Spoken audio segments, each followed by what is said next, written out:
The cold air around Arlington National Cemetery that evening felt carved from silence. Even the wind, usually a whisper through the trees, seemed to hold its breath. Tourists had thinned, shadows stretched long over the marble plaza, and the tomb guard continued his eternal cadence. 21 steps forward, 21 seconds still, 21 steps back. This wasn't a story about a ceremony. It was about what happened when that silence was broken. Before we dive into this real story of duty and split-second courage, make sure you hit subscribe and tap the bell. These stories of quiet heroes don't just entertain, they honor those who stand watch when the world isn't looking. Don't miss the next one. The sentinel on duty that evening was Staff Sergeant Elijah Moore, the same calm figure, known for his flawless posture and steady hands. He had spent years mastering stillness, but no amount of drills prepares you for the sound of a blade slicing through the air. It started as a rustle beyond the tree line, just enough to shift instinct. Then, the glint of steel. A masked man stepped out from the dark, arm cocked back, knife in hand. Elijah saw it all in the space of a heartbeat. The blade left the attacker's hand, spinning end over end, slicing toward the white gloves that had never once wavered in the line of duty. But it never reached him. Something, or rather someone, moved first. The blade spun through the night air, catching the low floodlights that bathed the marble in pale gold. It whirled fast, silent, clean, the kind of soundless danger you only notice when it's too late. But Elijah Moore wasn't ordinary. 21 steps, 21 seconds. It wasn't just ritual, it was discipline carved into the marrow. He didn't flinch. He didn't stumble. He did what he was trained to do. Read the moment before it fully existed. The knife never struck its target because a blur of motion cut across its path. A visitor, a young former Marine named Tyler Briggs, standing at the railing, had thrown himself between the attacker and the guard, without a breath of hesitation. The blade clipped his sleeve, spun off, and skidded across the marble with a metallic shriek that ripped through the silence like a rifle crack. Gasps exploded from the crowd. A woman screamed. Someone yelled, "Get down!" Elijah didn't. Instead, he pivoted sharply on the balls of his boots, a precise 90-degree turn born from thousands of drills, and locked his gaze on the source of the attack. The masked figure was already moving, melting into the darkness along the perimeter fence. Tyler stumbled, but stayed upright. "I'm good," he hissed through clenched teeth. Elijah stepped forward, not as a show of aggression, but with the controlled authority of a sentinel who doesn't let chaos decide his pace. He checked Tyler's arm, then turned toward the fleeing attacker. "Call it in," someone shouted, but Elijah's radio was already in his hand. Suspicious individual. Perimeter north side. Attempted assault with a blade. Tomb perimeter is secure. His voice didn't shake. It was as calm as the silence before the throw. Military police began pouring in from the outer gate. Visitors huddled behind the railings, whispering, filming, freezing the moment into shaky rectangles of light. The image would be online within minutes. A knife on the marble, a still-standing guard, and a masked figure vanishing into the trees. "Sir, stay behind the line," an MP barked to a civilian. Elijah didn't hear them. His eyes were still locked on the direction of the throw, not afraid, but burning with a kind of clarity only soldiers know when duty meets danger. Tyler steadied himself next to him. "Guess I picked the right day to visit," he muttered. Elijah's jaw tightened. "No such thing as the right day," he said quietly. "Just the day." What happened next would push the entire ceremonial detail into a world they weren't meant to stand in, the world of investigations, headlines, and politics. Because the attacker wasn't just any random trespasser, and the story wasn't going to stay at Arlington for long. The country was about to see what happens when someone targets the quietest symbol of honor in America, and misses. The sirens arrived fast, but not faster than the story. By the time the first wave of MPs flooded the plaza, someone had already uploaded the video. A knife spinning toward a tomb guard under floodlights. A flash of movement. A sharp metallic scrape. It was 15 seconds long, but it was enough. The country didn't see the wind or the panic. They saw the blade, the marble, and the uniform. The attacker had vanished into the tree line. leaving only a mask snagged on the fence and a single deep footprint in the mud. Forensics teams taped off the perimeter while the ceremonial area, usually defined by reverent silence, filled with radios and boots in urgency. Elijah Moore stood where he always stood, centered, calm, unshaken, white gloves still on, boots still aligned. He had not moved more than 6 feet since the blade left the attacker's hand. A medic had checked Tyler's arm. Just a graze. Nothing more. The Marine had waved them off. "You're shaking," Elijah said. Tyler exhaled and gave a dry laugh. "Yeah, I jumped in front of a flying knife. It's allowed." "You did good," Elijah replied. His voice was as steady as it had been moments before the attack. It was the kind of steadiness that could irritate lesser men. But in moments like this, it steadied others. 2 plainclothes federal agents arrived 20 minutes later, IDs clipped to their belts. They walked like men who already knew this was no small incident. An attack on the tomb of the unknown soldier was a national headline before the paperwork even started. "Staff Sergeant Moore?" the taller one asked. "Yes." "Walk us through it." Elijah described every second with the clarity of someone trained to notice the world at 121st speed. The sound, the angle of the throw, the attacker's stance, the weight of the blade when it hit the marble. No embellishment, no emotion, just fact. The agents scribbled, glanced at each other, and then at Tyler. He confirmed everything, still gripping his arm where the blade had grazed him. By midnight, news anchors were repeating the same phrases. "Attack on the tomb guard." "Unknown assailant." "Knife narrowly misses sentinel." Footage replayed across every major network, frame by frame. The image of Elijah standing motionless after the attack spread fast. Some called it discipline. Others called it unnatural calm. To Elijah, it wasn't either. It was what he had been trained to do. He was escorted to a briefing room inside the cemetery's command building. The hallway felt tighter than usual. Officers, agents, and military brass filled the space, each wearing the kind of tense expression reserved for events that can't be quietly buried in reports. The garrison commander leaned against the table, arms folded. "You'll have to testify. You know that." Elijah nodded once. "Yes, sir." "They'll want to know why you didn't move." "I was standing post." The commander stared at him for a beat. "You don't change your cadence for a knife." "No, sir," Elijah replied.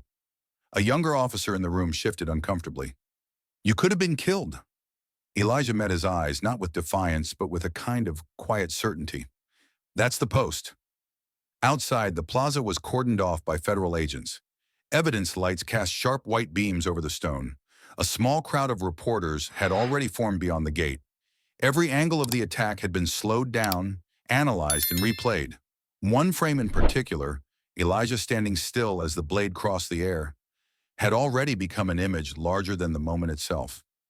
Tyler Briggs stood with a medic, watching the scene. He'd given 3 interviews in the last hour. Each time, his answer was the same. "I didn't even think. He didn't move. That's what got me. He just stood there." In the early hours, a briefing reached the Pentagon. Attacks on symbolic military sites don't stay local for long, and when those attacks are caught on camera, they move faster than official statements. General Nathan Cole watched the grainy cell phone clip alone in his office. Jaw set, 4 stars glinting faintly under the desk lamp. He didn't replay it for the violence.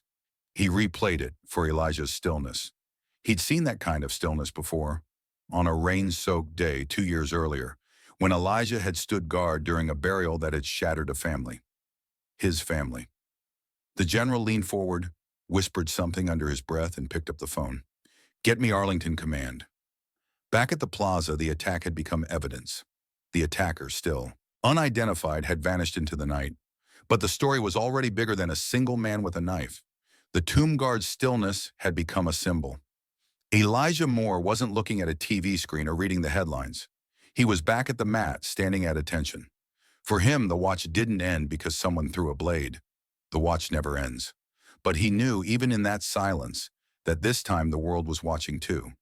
By dawn, the attack was no longer a local story. It was national. The footage, shaky and grainy, looped on news broadcasts and spread across feeds like wildfire.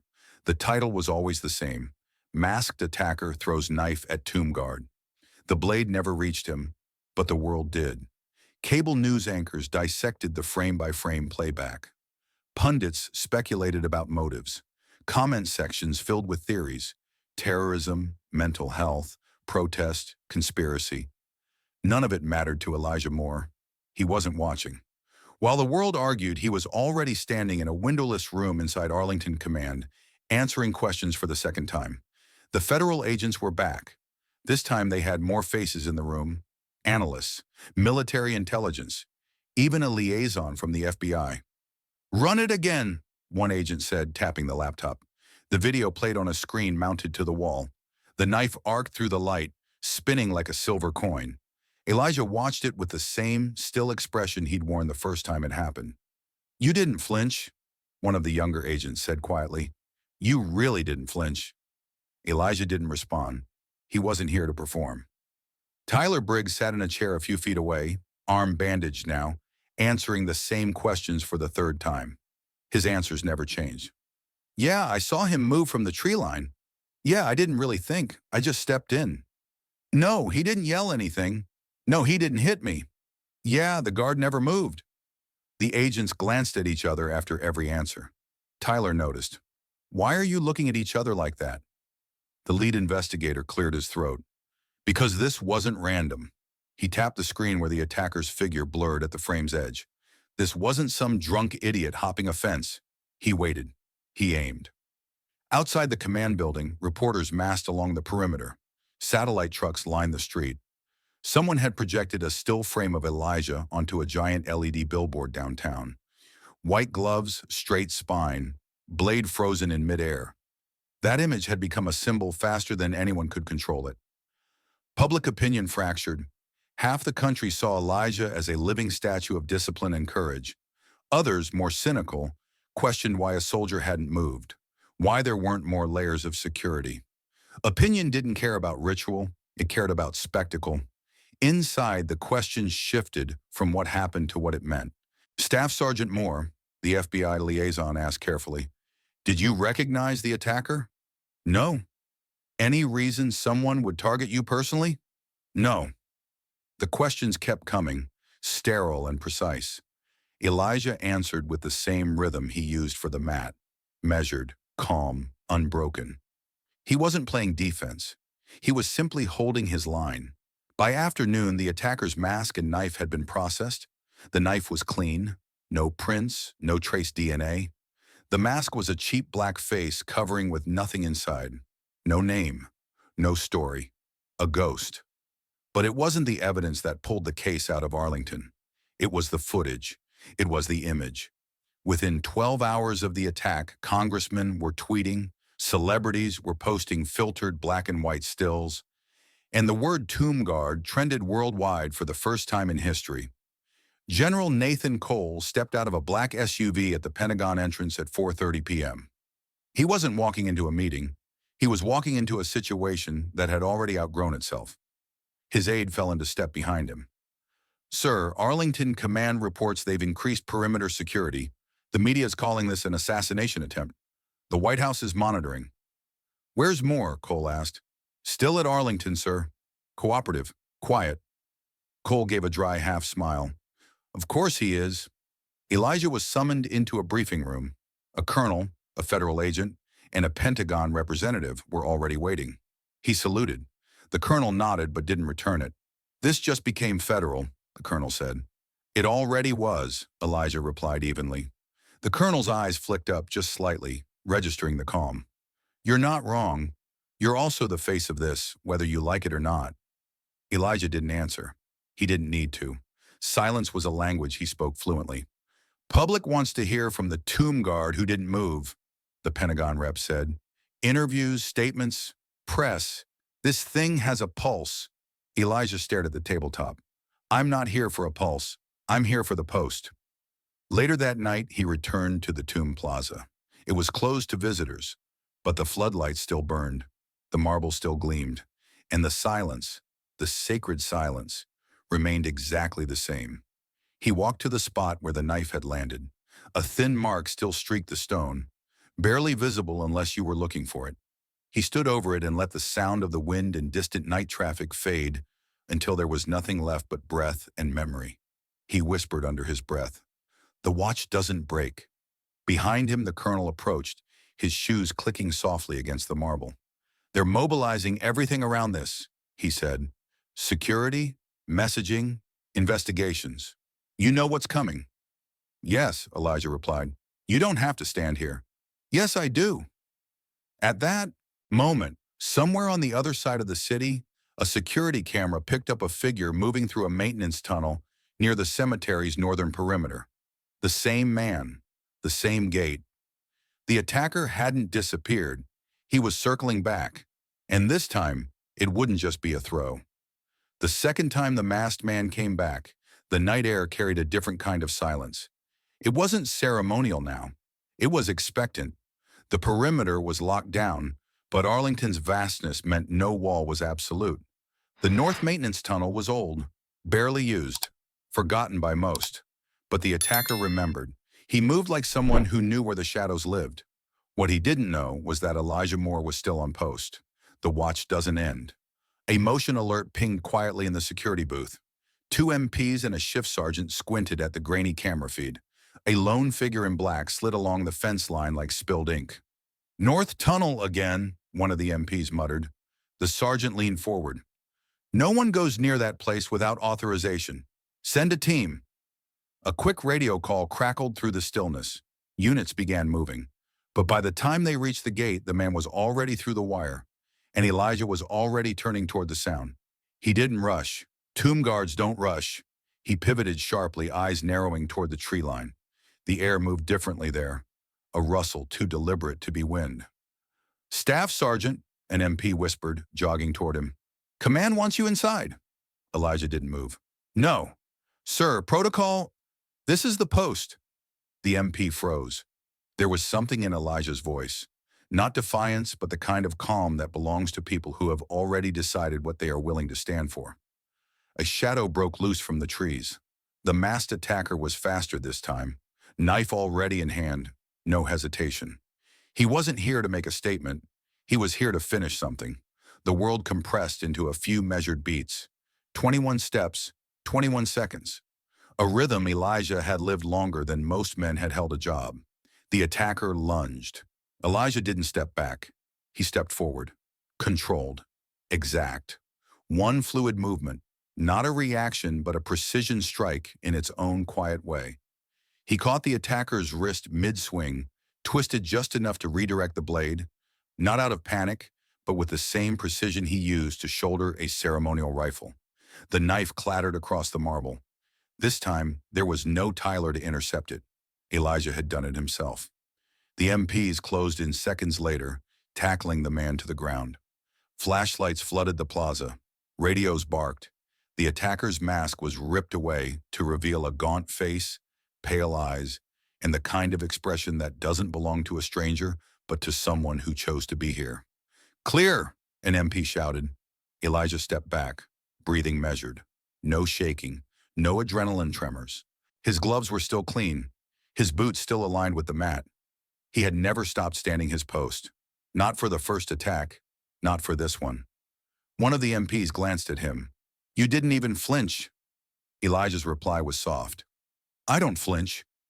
The attacker's ID was pulled minutes later. Former contractor, discharged dishonorably, angry at everything and everyone who wore a uniform. The assault wasn't random, it was planned. The tomb was chosen because it was sacred ground. The arrest was immediate, federal custody, no bargaining. But outside the gates, a different kind of force was gathering. Crowds had swelled overnight. Veterans, families, tourists, locals. They came holding small flags, candles, even handwritten signs. Some read, "Stand the watch." Others just had 3 words: "He didn't flinch." At dawn, General Nathan Cole walked the plaza in person. He didn't come with cameras or a statement. He came because one of his own had faced down a blade twice and never broken the line. Elijah saluted. Cole returned it, sharp and clean. "You're not supposed to be here," Elijah said quietly. "Neither are knives," the general replied. They stood side by side for a moment, looking at the scuffed stone where the knife had fallen the second time. You made a lot of people remember something, Cole said. I just stood where I was supposed to, Elijah replied. That's the point. Later that morning, in a small press room nearby, the general faced a dozen microphones. He didn't give a speech. He gave a sentence. An attack on the tomb guard is an attack on the symbol of every soldier who never came home. Staff Sergeant Elijah Moore stood his post. And because he did, no one fell. He turned and walked out. No further comment. The quote went everywhere. Behind the cameras, Elijah returned to the plaza. The marble felt different now, not because the ground had changed, but because the world had finally noticed what had always been there. White gloves, heel clicks, silence. The rhythm resumed, 21 forward, pause, 21 back, pause. The crowd outside the gates didn't cheer. They didn't need to. The watch spoke for itself, and somewhere a new plaque was already being cast. For those who stand when others run, for those who don't flinch. The day after the second attack, the plaza looked the same as it always did. Immaculate marble, clean lines, the low hum of the wind across the railings. But something beneath the surface had shifted. This wasn't just a ceremonial space anymore. It was now the place where a masked man had thrown a knife. Twice. And both times the watch had held. The security perimeters were still up, but the silence had returned. The kind of silence only Arlington knows. Elijah Moore walked the edge of the plaza at dawn, boots whispering against the stone. His gloves were immaculate. The mat stretched before him like a familiar path carved into the earth itself. But he wasn't alone. A small crowd had gathered outside the fence. Veterans in faded caps, families with folded flags tucked under their arms, school children holding printed photos of the still frame. No one shouted, no one waved signs. They just stood in quiet recognition, as if trying to match his stillness. General Nathan Cole returned that morning. He wore his dress uniform, not his command jacket. No media this time. No microphones. Just him, walking down the steps toward the tomb guard line. He stopped a few feet from Elijah and looked at the mark on the marble where the second knife had landed. Looks smaller in daylight, Cole said quietly. It's not the mark that matters, Elijah replied. Cole gave a single nod. No, it's the fact it never went farther. For a long moment, neither man spoke. It wasn't the kind of silence that demanded to be filled. It was the kind that carried weight. The official statement from the Army came later that morning. An attack on a tomb guard is an attack on the values they stand for. The Sentinel held the line. The attacker had been taken into federal custody. His name was already fading into a corner of the story. The headlines weren't about him anymore. They were about the man who didn't move. A crew arrived in the afternoon, engravers, groundsmen, engineers. They worked quietly, installing a new plaque at the northern end of the plaza, facing the mat where Elijah had stood when the knife came. The bronze surface gleamed under the sun. The inscription was simple: for those who stand when others run, for those who don't flinch. Tyler Briggs was there, arm healed, hands tucked in his pockets. He didn't approach the cameras either.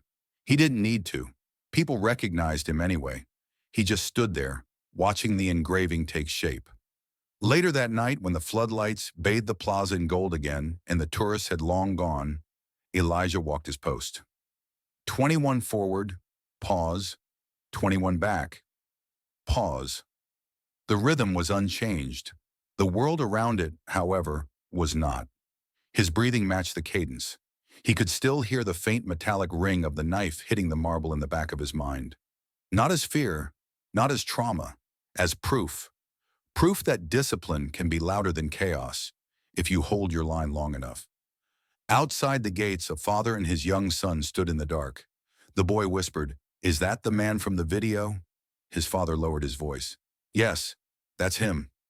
The boy stared in silence for a moment and then stood a little taller. The watch continued. Sometime near midnight, General Cole returned one last time. No entourage, no press, just him. He stood behind the fence, hands folded behind his back, watching Elijah walk the mat. When Elijah paused, their eyes met. No salute this time. No words. Just two soldiers acknowledging something that didn't need explanation. Honor isn't loud. It doesn't shout. It stands. In the weeks that followed, visitors began stopping by the new plaque, tracing its letters with their fingers. Veterans left flowers. Children asked quiet questions. The story of the attack was told again and again, but it always ended the same way. He didn't flinch. Elijah Moore remained at his post, a figure carved into the rhythm of a place older than all of them. He wasn't a headline anymore. He wasn't a symbol to himself. He was a guard. And the watch continued. 21 forward, pause, 21 back. Pause, the knife never reached him. The silence never broke. And the watch never ends. He didn't flinch. He didn't run. He stood the watch. If stories like this remind you what honor really looks like, then don't just scroll past. Subscribe and turn on the bell so you never miss the quiet courage of those who stand when others don't. Because remembrance isn't just a ceremony, it's a duty.